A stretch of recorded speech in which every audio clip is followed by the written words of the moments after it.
everyone, my name's Kate Kalthoff and welcome to a Stamping to Share video. Today I'd like to share a card with you that I'm sharing with new people joining my downline group. And my downline group is called Creative Crafters Stamping to Share. And so this is the card that I'm sending to them. And I love it because it does something a little bit different than what we usually see. I'm actually stamping directly onto pattern paper, which is kind of fun as long as you can find a pattern that's not too overwhelming. The stamps that I'm using is called Carousel Birthday, and I absolutely love this cupcake Ferris wheel. I just love it. I think it is so cute, and it's one of the main reasons that I bought this stamp set. And then I also love this horse. Well, and I love the tent because it's so much fun to do that in a couple of different colors like I've done in a different video. Well, and actually I just love the whole set, so that's why I had to buy it.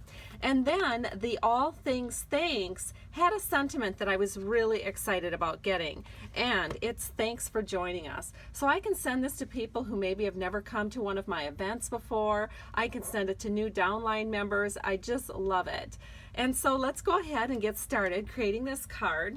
The first thing I want to share with you is the paper that we're using. It's called Cupcakes and Carousels.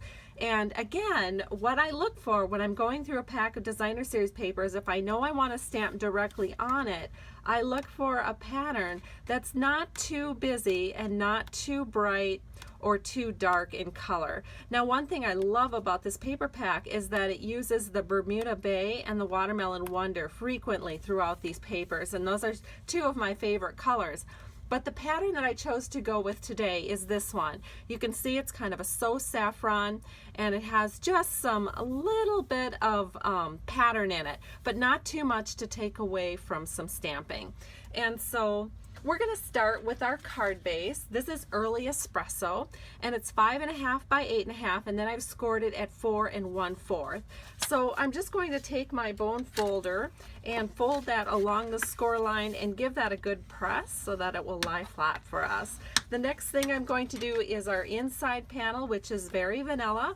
This is 4 by 5 1/4, and then I'm going to go ahead and put this right into the inside panel, and in advance I did put a 1/2 inch by 5 1/4 inch strip along this left edge just to give it a little bit of interest on the inside part of the card. So I'm going to use snail right here along the top, and we're going to center this in so that all 4 borders are nice and even. Give that a good press, and now let's work on our outside panel. So we're going to set that one aside, and I'm going to show you what we'll be layering up on. So we are going to layer up on this 3 7/8 by 5 1/8 inch piece of Watermelon Wonder. And it is going to be 1/8 inch bigger than our next piece of paper. And so that next piece of paper is a piece of that designer series paper, and I've cut it to 3 3/4 by 5 inches. So I'm just going to go ahead and layer this on with some glue,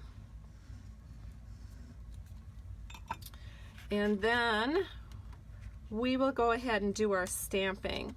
So I also have on this from this paper pack a 1 3/4 inch piece of the designer series paper, and you can see on this side it is the yellow that matches the front, and then what I'm doing is I'm flipping it around and I'm using the other side just as my accent on the bottom of this panel, and it kind of stabilizes the Ferris wheel too.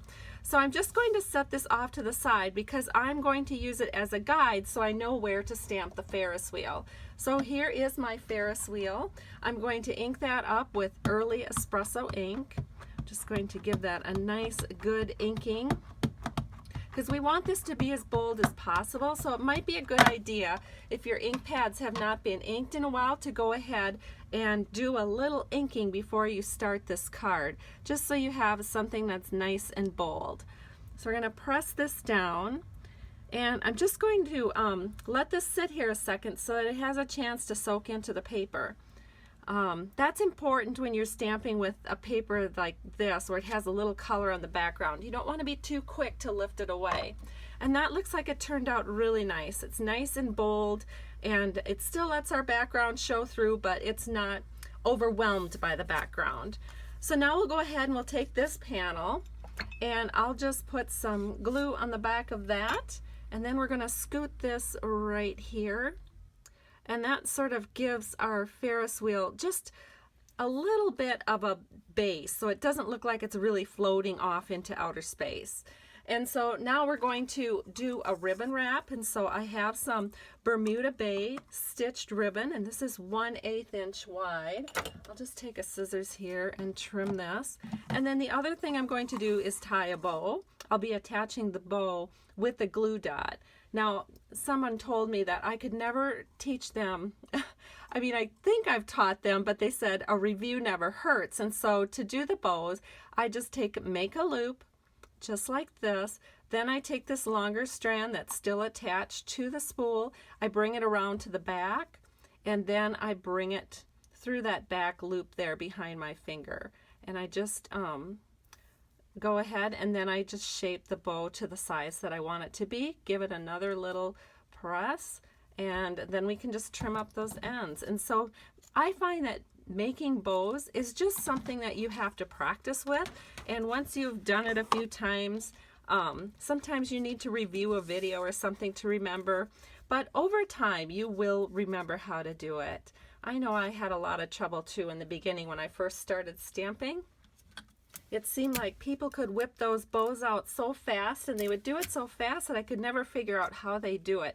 And then I'd have my demonstrator show me how to do it, and then like a day later I would forget. And back then we weren't using YouTube as much either, so I couldn't refer to it as often. But finally I got it, and I know that you will too. So like I mentioned, we're going to put this ribbon on with the glue dot, and we'll just set this right here. And isn't that cute? It's just so sweet. I love it. And now what we want to do is decorate this area up here with a sentiment. So to do that, I have a panel of Very Vanilla. This is 1 by 4 inches, and I'm just going to go ahead and take my banner punch and insert that into the banner punch all the way to the back. Give that a press, and I have this lovely banner piece, and now I can go ahead and stamp my sentiment. So I'm going to ink that up in early espresso ink, and we'll just set this on just like so. Perfect. Now all I have to do is add a little snail to the back, and then I'm going to, actually I think I want to just lay this on top of the card. I'm not actually adhering it to the card yet, but I don't want my banner to fly too far off from the top edge of the card, because I want to make sure that the banner, and I don't want to cover up my cupcake too much either. And so I'm going to set this in here so the banner is about even with this top edge of the card, and there we go. And it's not cutting a cupcake off. And so now we'll flip this over, and I'll just go ahead and trim that even with my card base. And there it is. Oh, it looks so cute. Now we can go ahead and we'll just put some dimensionals on the back. I used 4 dimensionals, as you can see, and I'm going to flip this around, and then I'll just center this into the border, and it looks absolutely great. Give that a little press, and the card is complete, except for a little bit of bling we want to put in the center. So I'm going to use some rhinestones here. This is a Stampin' Up! Rhinestone, the largest one that we have, and I'm just going to set this right here in the center of that cupcake Ferris wheel. And this is all ready to go to my newest downline members. I have actually gotten 2 new downline members over the weekend, and so I'm anxious to send these cards out. And I am looking forward to making a few more of these cards to send out. So if you're interested in joining my Stamping to Share group, please let me know. You are welcome to contact me. I have information on my blog where you can contact me at www.stampingtoshare.com. Have a great day. I truly appreciate you. Bye-bye.